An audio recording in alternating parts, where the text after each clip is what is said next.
Hello and welcome to another episode, a fantastic episode actually, of the Talent Waste Show. And as you know by now, we're on a mission to find out if talent waste exists through research, statistics, and brilliant guests each week on this very show, the Talent Waste Show. So look, most of you, if you're new to joining us, talent waste affects organizations across all industries.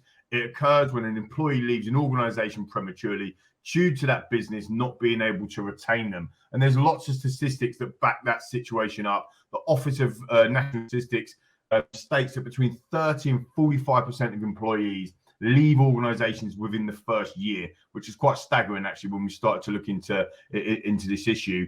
And actually Harvard Business Review also, for a study in 2021, said that 80% of employee turnover is due to bad hiring decisions. And when you pull all of that together and then look at a cost associated with that, the Chartered Institute of Personnel and Development, or the CIPD, actually states that bad hires cost the business in excess of £12,000 a year. So that is all adding up to a huge amount of waste within our talent. So we spend so much time with our people and our talent and ultimately end up wasting it. During Series 1, we spoke to industry leaders about their experiences with talent waste and how they've navigated through some of them key issues and delivered some excellent initiatives. We've got some more fantastic guests lined up for the second series that you'll know, and today is no different. Before we got onto my guest even, you can catch up on the show via Crowdcast, Spotify, and Apple Music on the audio platforms. Of course, you can follow us at Phoenix51 on our YouTube channel, and also on my LinkedIn page or the Phoenix51 LinkedIn page as well. But let's get to today. I am delighted to have a guest who has had a wonderful career so far in the people space, spanning over 15 years, and has worked with some monster brands, see what I did there, including Wolford Books, Mitsubishi, and Accenture. But now, Sharon is the Chief People Officer for Monstarlab, the global digital consultancy, which is HQ'd in Tokyo. Monstarlab now has 32 centers of excellence around the world, powered by over 1,400 strategists, designers, and engineers. And I'm really pleased to have with us Sharon Kelly. Sharon, welcome to the Talent Waste Show. How are you getting on? I'm well, thank you so much, Lee. It was a pleasure to be invited. Really excited about this topic. We could probably be here all day. However, I know you don't have that time and I don't have that time. However, I'm really, really honored to be asked. Monstarlab has been through an interesting journey. So shoot, fire away. Let's talk about this.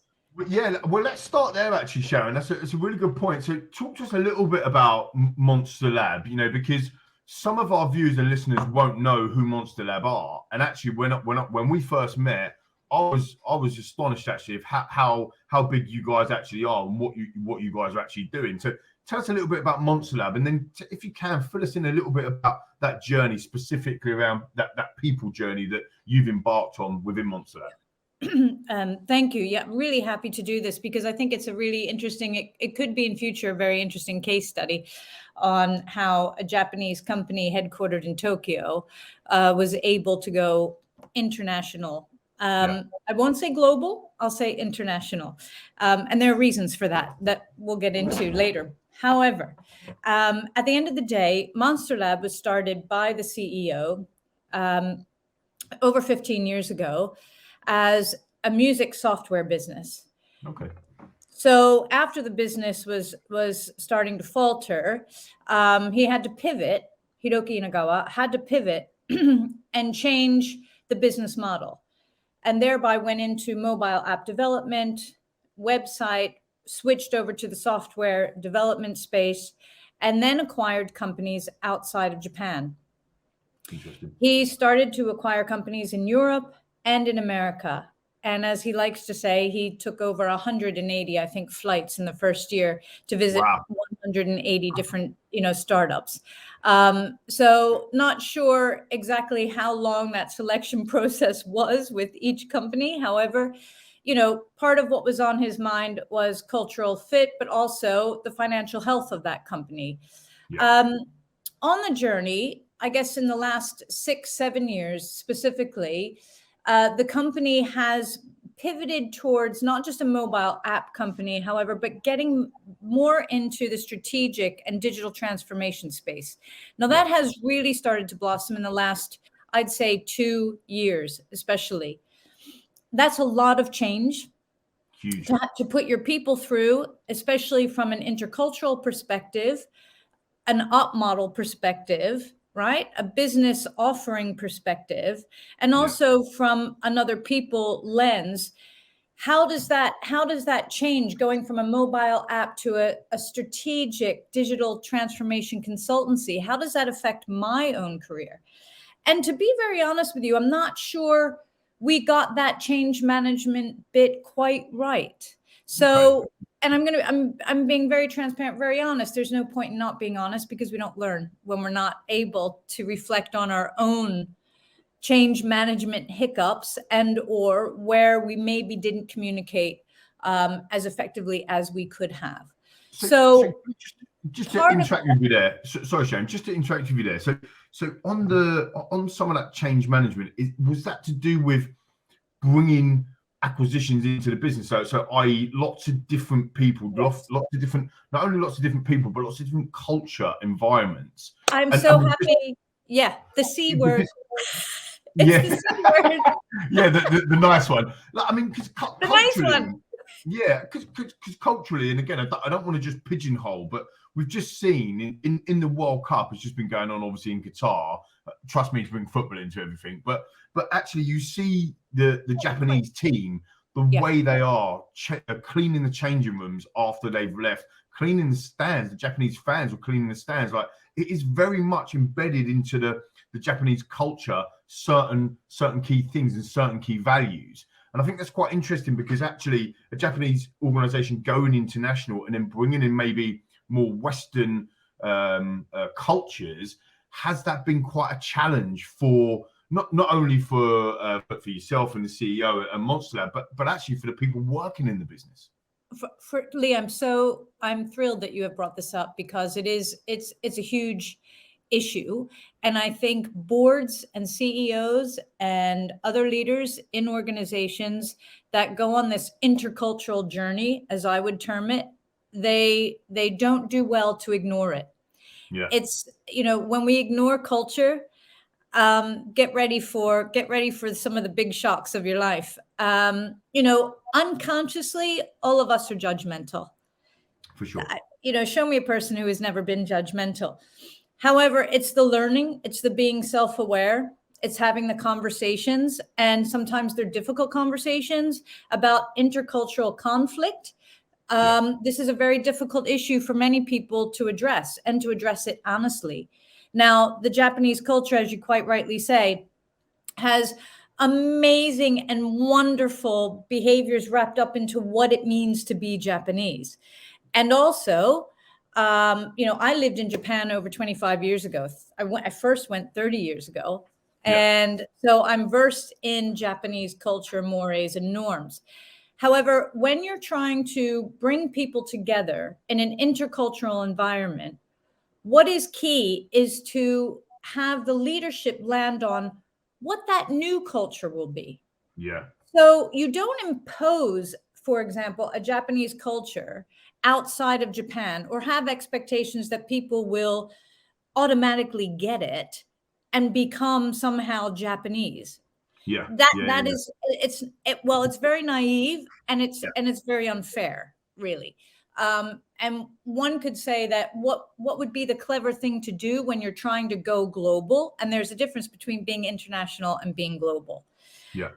If you're trying to go global, identify those values that bring everyone together. What's the common golden thread that weaves through every single culture? And what are the values that you're going to place in your new culture? So if you thought of Monstarlab as its own country, what are the norms, the value systems, the behaviors that you want to inculcate and champion within that new country called Monstarlab? Yeah. This is not an easy task. And this is why I say there's a difference between being international and being global. In my perception, this is just my perception. Anyone out there can disagree with me. However, to be international means you have a footprint internationally. You have acquired companies. Those companies you might decide will stay autonomous, independent. They will maintain their own culture. They will not merge into the parent company. That's an international footprint. Yes, you may have an influence. It depends on the variation of influence, how much you want to influence. But to be a global brand means that you've taken your brand globally. Yeah. And you will replicate your mores, your norms in those countries where you happen to be or happen to grow or put your flag in the, like going to the moon. Yeah. Exactly. So, but what I think is essential in those M&A discussions, and it's happening all the time, but that the people person, someone like me, or in my position, or anyone absolutely raises these issues. Okay, we've got finance, tick. We've got the employment, we've got the, we've done all the due diligence, yada, yada. Have we talked about what kind of culture we've all signed up to be? And have we all agreed what the norms and the values will be going forward? And I'm always struck sometimes, well, a lot of times I'm struck by the fact that these conversations actually don't happen. Because they don't happen. Yeah. They don't happen before the acquisition or the merger.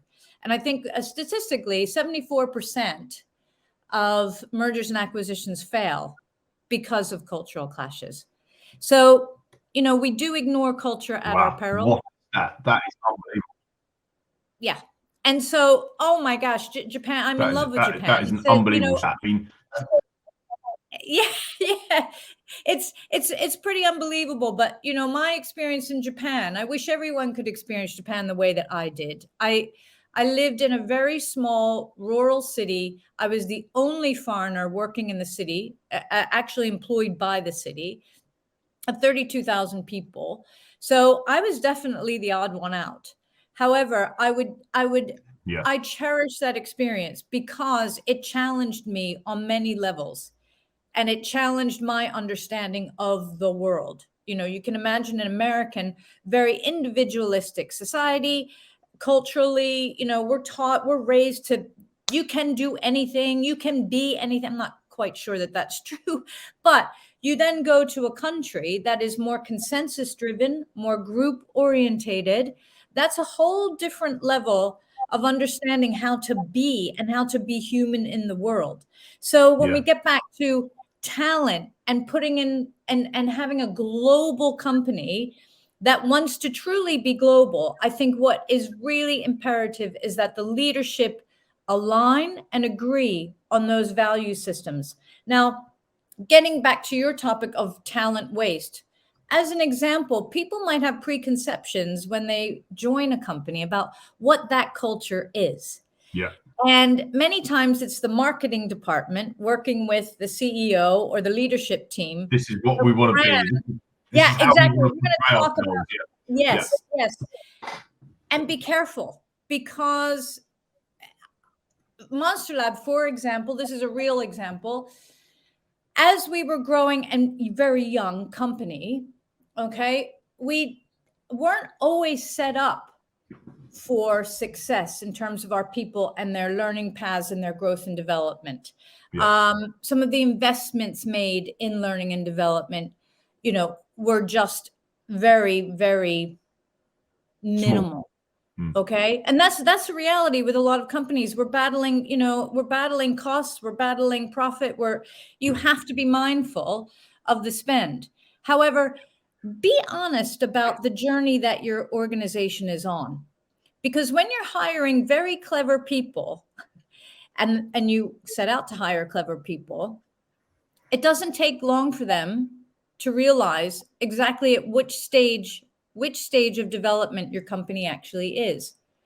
So Really? being honest on that recruitment conversation and in those paths, being honest about the journey that your company is on is key, because it will impact the journey, the professional and the personal journey that your hire will be on. Yeah, And for sure. many times I have seen managers fudge that a bit, or just basically not being very sincere about where the company is, or having fear about sharing that journey with the company. However, park the fear, be honest, and also identify where that person is crucial to help along the journey to maturity. What are the talents in that person as a holistic person, not just for the role technically, but look at that person holistically and say, tell me about your past journey. How would you move and groove in a small startup company, as opposed to, for example, an Accenture, where pretty much Yeah, everything's already decided. Yeah. yeah, And you're yeah, maybe perceived to be a cog in the wheel. Can you really get in there and change things? So it all depends on where you are as an organization in that journey. And as I tell hiring managers, please be honest and transparent as much as possible where you are in your departmental journey and how that person in that role will align to the purpose of the company. And that's another thing. People, now I want to know what the purpose of the company is that I yeah. work in. All of the employees and the people who are part of that also want to know its Of purpose.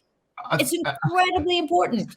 It's almost a hub, isn't it? I mean, look, it's fascinating what you're saying. There's so much to pick up on there. I mean, No, I'm sorry. going back to no, As I said, we could talk all day. Yeah. no, I know, but it is brilliant. I just want to pick up on a couple of things, but certainly the purpose side of things. We've done a lot of work. I don't know whether you're a fan or not of a guy called Simon Sinek, but Start With Why. And we've done a lot of work. And any viewers or listeners, if you haven't heard of him, go on to TED Talk and just search him. It's absolutely brilliant. And it talks about the purpose of your business, the why have we set up our organization, why do we exist, and that's how you're going to get that journey of not only being more successful in onboarding new customers, for example, from a sales perspective, Exactly. but actually probably more prudent in the kind of in the areas of finance, but most importantly, your people want to join your organization because they want to go on the journey with you. It's not just about making money, or it's not just about going to work on a 9 to 5, as Dolly Parton once sung about. It is about being part. You spend most of your life at work, so you want to enjoy it, you want to be part of that journey, and that's really important. And one of the other things that you mentioned before, and just going back to the kind of the L&D and the people side, you mentioned like a small spend in comparison. We had Danny Cairns on a couple of weeks ago, and he's the talent director for Nortal. And he mentioned about talent and people teams within the business almost being thought of as a cost burden or a cost center. And actually, you could look at it as a profit center, because the investment that you put into your people, into your learning development, into them talent teams within, is going to start to reward you over maybe a longer period of time. And that's where kind of technology like our technology, Phoenix51, comes in around retention, actually keeping people in the business. All that hard work. Exactly. And they leave, and it's like, what? I mean, that's the intellectual property. That's the intellectual property walking out the door. Totally. If you don't harness the talent, all of the talents of your people, you're missing out. I mean, there's a plethora of talent just sat there in front of you. But let's have the conversation. For example, a challenge that we had at Monstarlab, as I said, not a whole lot of money to give away for investment in learning and development. So one of our clever Harrys in Denmark decided that he would start Monstar University. He started small, and he identified a core curriculum for his team. Nice. In data analytics and the rest of it. And so then we've grown that to become a core curriculum for each department aligning with the roles in the company. And So for growing your years, own, I've always said, being American, how much money do we spend on our education? yeah. When I moved to the UK, I was stunned that people in their 20s could even buy a house. We were still paying off our student loans in America. So where you want to create an environment, a learning environment, a creative environment, you want your people to think, I'm coming there like a university, only I'm getting paid now to learn. Isn't this fantastic? Yeah, for sure. And actually, what's interesting, if I can interact with you there, what's interesting about that as well is that the behavior in them people that you're being rewarded by, if you like, or instilling is loyalty. Why would I Yes. need to move anywhere? Like I'm being paid to learn. I'm growing all of the time. You go and do some surveys. We've done. I spent 22 years in recruitment, right? So from a recruitment perspective, looking, watching, learn, observing different trends and patterns. Maybe 15 years ago, in a career, number one would be I want to earn loads of money, or number two on the list would have been I want stability or whatever. Now number one on this is I want to learn. I want to find new. I want to continue to learn. I want to grow. A lot of people have decided that it's more.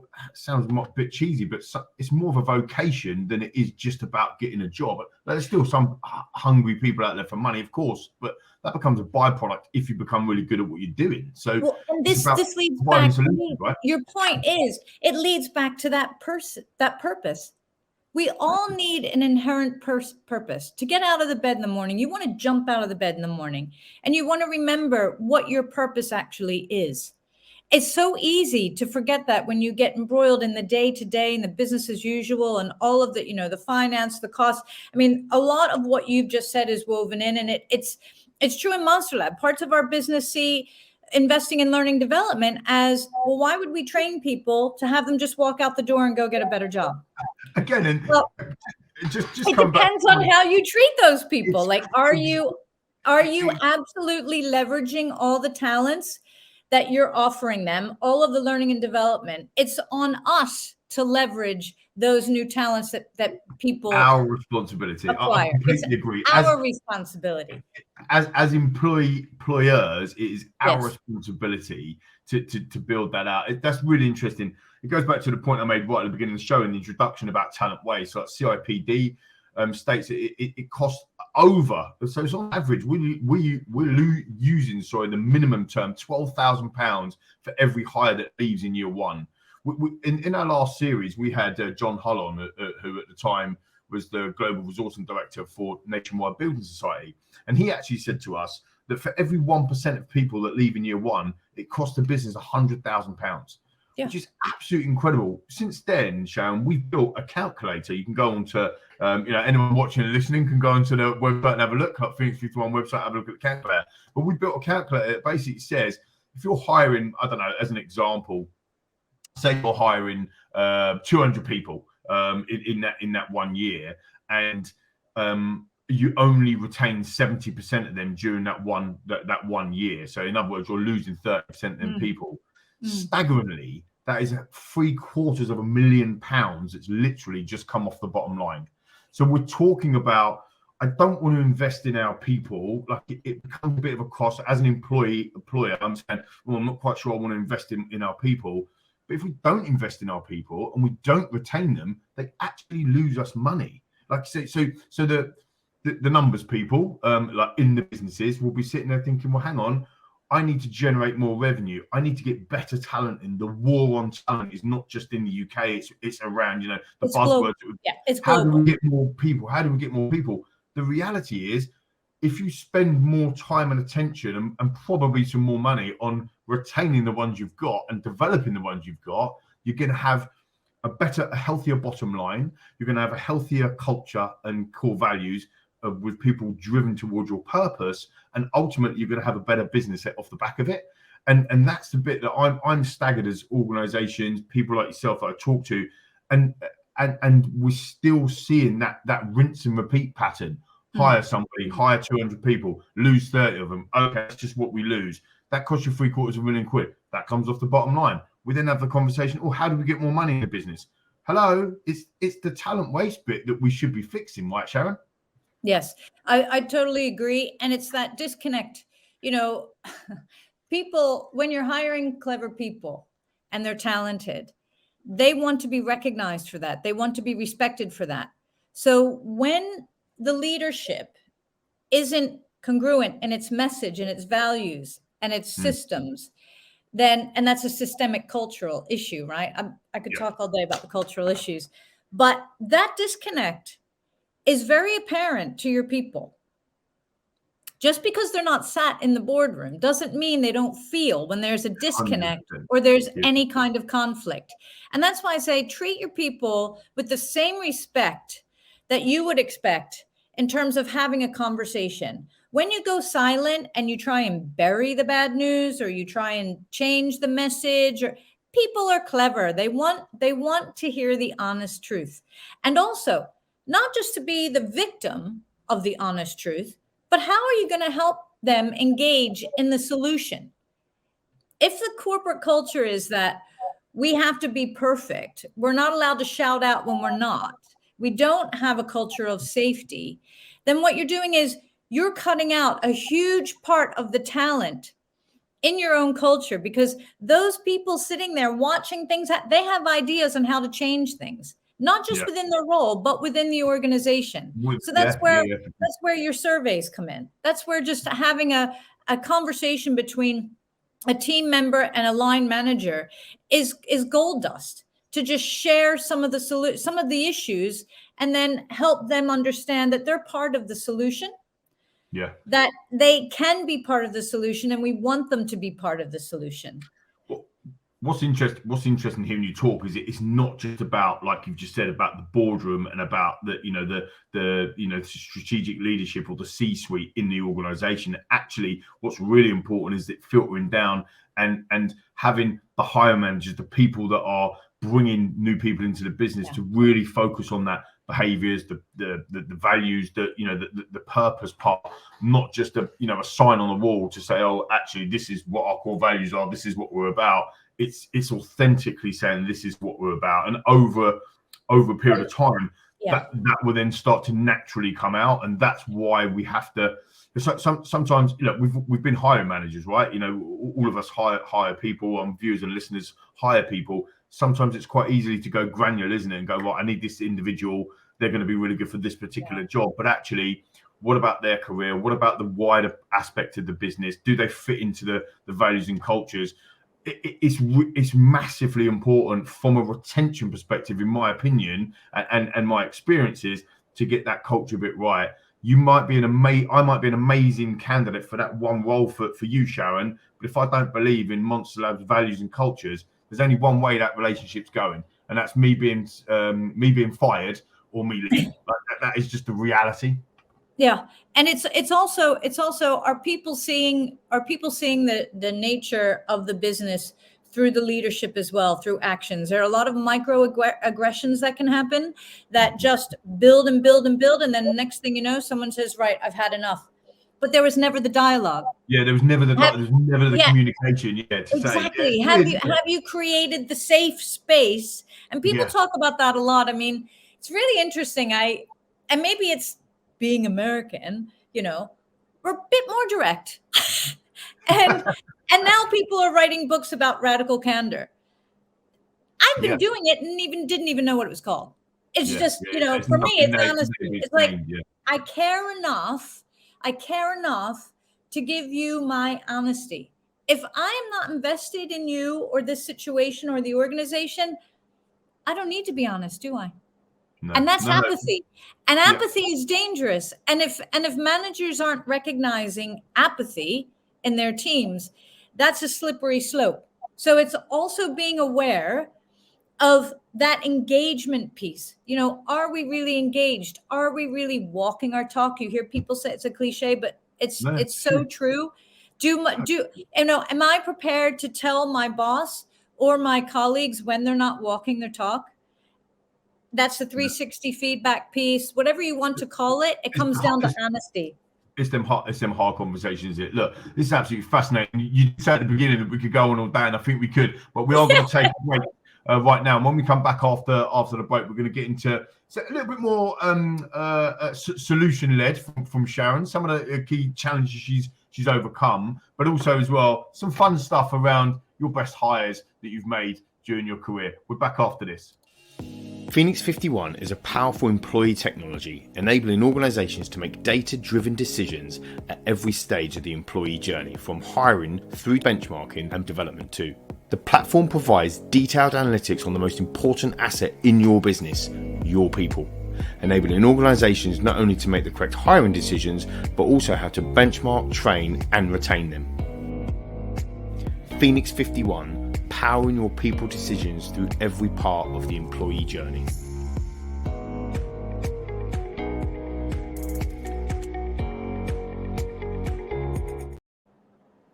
Okay, so welcome back to the Talent Way Show. This is series 2 of the Talent Way Show. I'm delighted to be joined by the Chief People Officer of Monstarlab, Sharon Kelly. Sharon, fantastic show so far. I wanted to get your take really on, we talked so much in the first half about kind of values and behaviors and the culture and the kind of L&D and the people side of things, which is why I wanted to see if I could get some of your take on what a best hire looks like, or what does good look like. And I know that it's so it's so different in so many different organizations and so many different environments, but have you got kind of a best, you don't have to name the individual of course, but have you got like a best hire and a story behind how you kind of come to hire that individual, that sort of thing?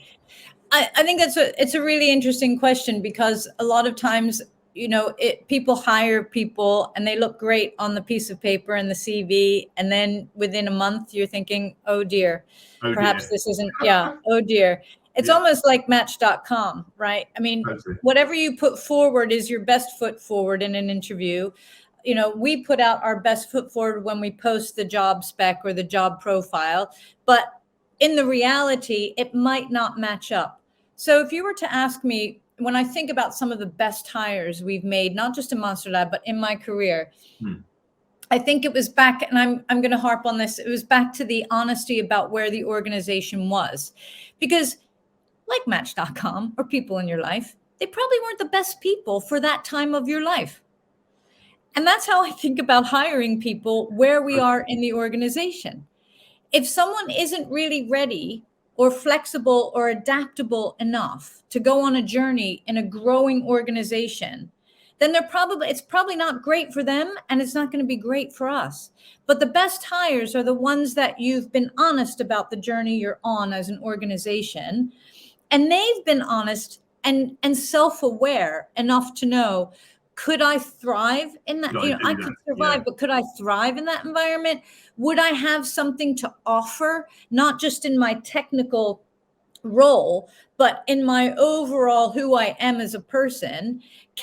Is there space for me to offer all of that and to live that in this organization? I think that's a really important way to look at every person that you hire. Yes, you hire for a role, but would that person be able to fit in that culture, in that team? And how many people have you let that person interview? I mean, for myself, I want to speak to as many people as I possibly can in a new organization that I join before I decide to join it.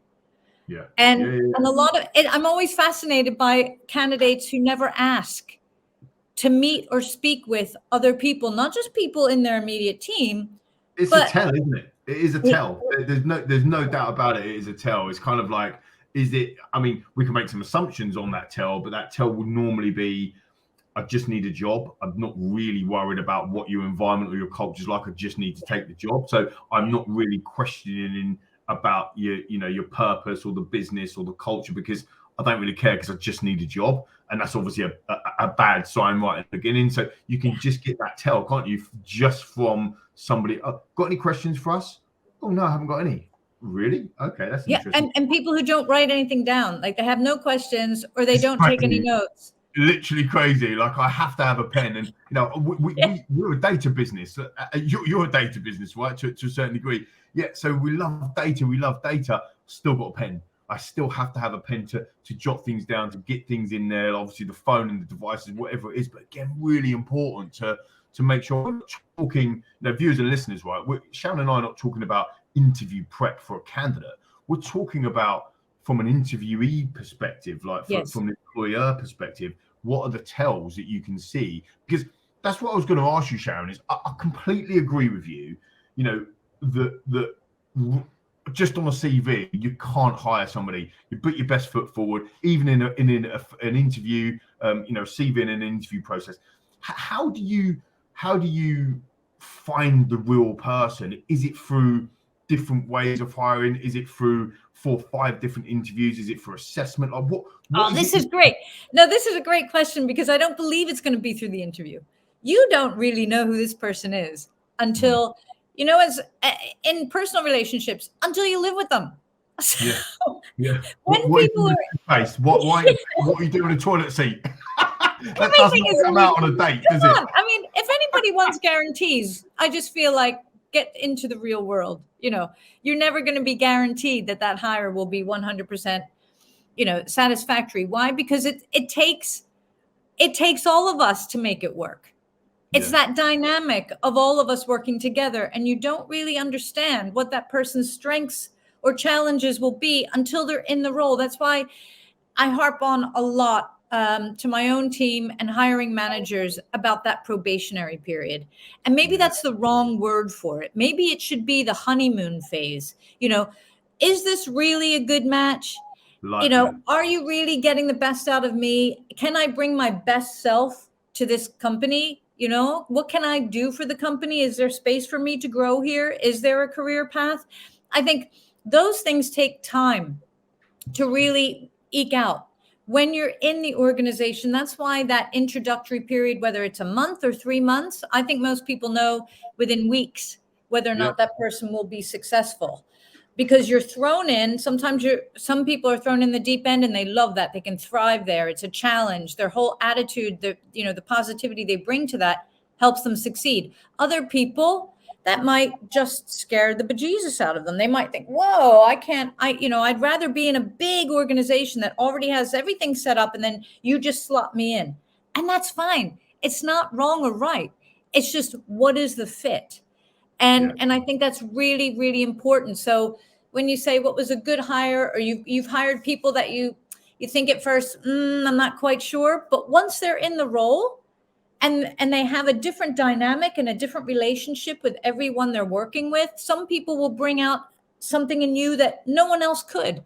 So it's not just about this linear example of your manager and your team member. It's your teammates. It's other people in other divisions. It's a whole ecosystem within the organization. That's why I'm fascinated. That's why we started our business, Phoenix51, right? Because I'm fascinated by the behaviors and the values and the competency there's, because actually, if you think about it, like you mentioned about Match.com, like for earlier, kind of in a personal relationship piece, and don't really get to know somebody until you're living with them, and the toilet seat and the toothpaste lid or whatever it is, we all have to find out about each other. But actually, from a values perspective, if you share the same values as I have, and I share the same values as the next person and the next person within our team, you've probably got 80% of that stuff kind of covered, because your core values are similar. So our beliefs are similar, our values are similar, and therefore, obviously different roles and different responsibilities, but therefore our behaviors are probably similar. So we've got a higher percentage chance, like I say 80% covered, that we're going to get on if we've got the same core values. Which brings back to the point before about the organization and its purpose and its core culture and value. Because ultimately, I'll give you an example from where I've seen it. Now, I don't know if viewers and listeners will probably know, because I bang this drum all the time, but back in 2008, I won the Apprentice, right? The TV show, The Apprentice, and I beat 20,000 candidates to win the show, and to get on the show. So in 12 weeks later, I ended up winning it.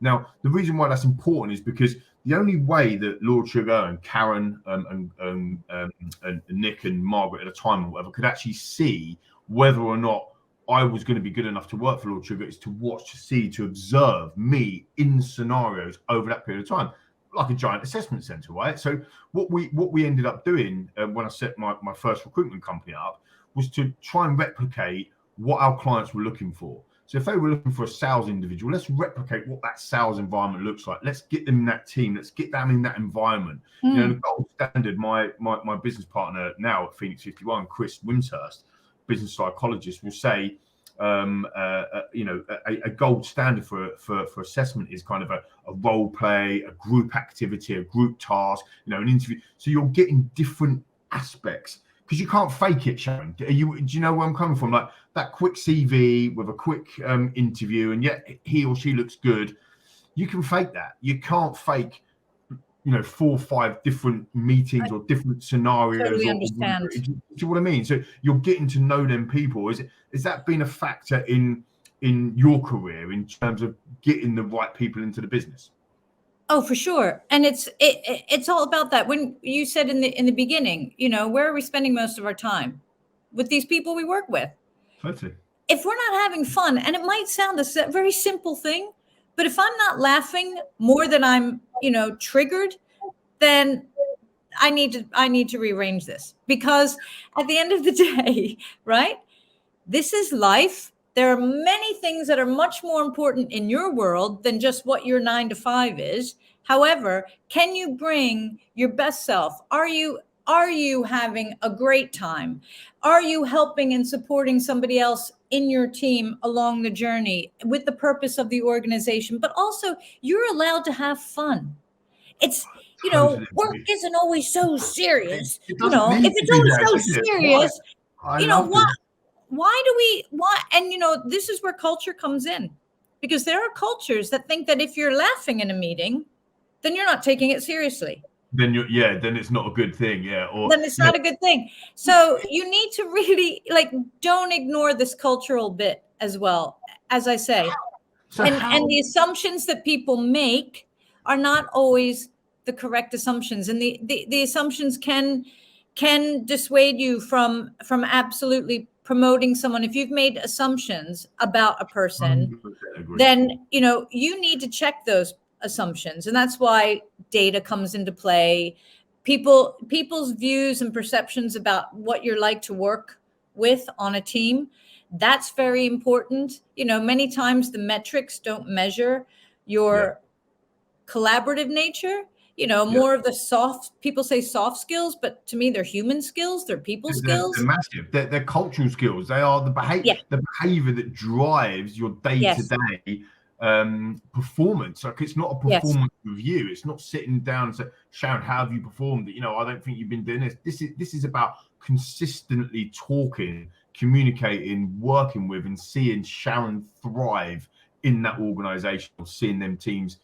Honestly, Sharon, people are going to think, listening and watching this, they're going to think that we've collaborated beforehand, because we're talking about aligned in our values, and you know, we share literally the same views. It's quite awesome. But I am conscious of time. Again, I think we need to do another session, to be fair. I do too. You just want to create a space. Like, if I could say anything to anyone, I know you've said, Sharon, what would you tell us? You know, what kind of advice would you give us all? Perfect. Yes, I'm just reading your questions, your potential questions. So anyway, what I would say is just that be kind.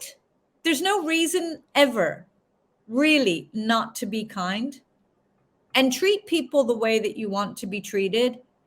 And overall, if you're able to bring your best potential and reach your potential in your role, in your organization, then you stay there. If you're not, then you go. You've got to find where you're going to reach your potential as a person and a professional. And sometimes they are one and the same thing. So, you know, that's what we all want, don't we? At the end of the day. And Sharon, as well, in terms of a bit of kind of observation from you, or maybe a bit of advice, or top tip, as it were, for some of the leaders, the leadership. You know, you started the show off by talking about 74% of mergers and acquisitions fail due to people. I mean, that is a staggering stat. You know, we've got some amazing stats on talent waste, but that for me is staggering. So what would be the message to, you know, strategic leaders, you know, C-suite around internationally when they're going through these from a people perspective? What would be your piece of advice to them would be? Don't ignore it. Thank you for bringing it up, Lee, because it's really important. Do your people and culture due diligence just as thoughtfully as you would do your legal due diligence or your financial due diligence. If you're looking at an organization to partner with or merger with, be sure you're aligned on the values. The cultures don't have to be identical, but the values and the humanness and your purpose as an organization, you need to have the conversations first. And don't be afraid to have the conversations. But sometimes leadership will think the money's the most important thing. And then to the detriment, months down the line, they find out, well, we actually aren't on the same page. No, for sure. And actually, if we could invest now in that culture and that values piece, money down the line won't be a problem, because you'd have ended up, hence saying earlier, that talent waste, rinse and repeat cycle won't happen. You'd have avoided that Exactly. That Exactly. So, and your employees also watch what you're doing. And your employees also understand who you're merging with or who you're acquiring. And they want to understand the narrative. They want to know the why. So, you know, as to your point, don't be afraid to have the conversation about the why. it's actually really important. Sharon, you've been absolutely fantastic. Unfortunately, time has beaten us today. But if you would, I'd love to have you back on later on in the series to talk more specifically around how we can kind of integrate not necessarily two different organizations or more mergers and acquisitions, but ultimately that behavior, that value, that cultural piece. We can do a bit more of a deep dive in it. But absolutely, just before I let you go, is there any top tips that you got for 2023 for some of the other leaders out there as well? Would you say, is there anything that's kind of you can see coming over the horizon that we're going to have to tackle in that kind of people space next year? Exactly. Well, some of the top 5 I know, and I'm going to cheat here. I'm going to look at my Gartner survey and study, and they say the top 5 priorities for HR leaders. And you know, HR, I wish we could change that up. I've always thought of it as human remains. I met a lot of people in HR who don't really like people, and I always wonder why they're in HR. However, that's why I call it people and culture, because it is about the people and it is about the culture. So some of the top priorities will be leader and manager effectiveness. This is right out of Gartner. Organizational design and change management. There's a lot of change fatigue going on. Yeah. Employee experience, recruiting, and the future of work. So all of those interesting areas will be on the radar, especially when organizations like Monstarlab are competing for talent. So a lot is going to come down to the employee experience and the culture, all the things that we talked about today. So Lee, thank you so much. It was so wonderful. No, thank you. And I think, you know, to end there is perfect. And I think what we'll do in the new year, we'll pick up maybe on some of them other topics when we have you back on the Talent Way show. But for now, you have been brilliant. This is Sharon Kelly, and you can catch us on the Talent Way show, like I said before, on Crowdcast, or Spotify, and on YouTube as well. It's not a Talent Way show YouTube channel. It's the Phoenix51, a sponsor. It's at Phoenix51 on YouTube. You can check out my LinkedIn page as well. If you don't know my name by now, I don't know where you've been. It is, of course, Lee McQueen, and we have been the Talent Way show with Sharon Kelly. Have a fantastic rest of the week.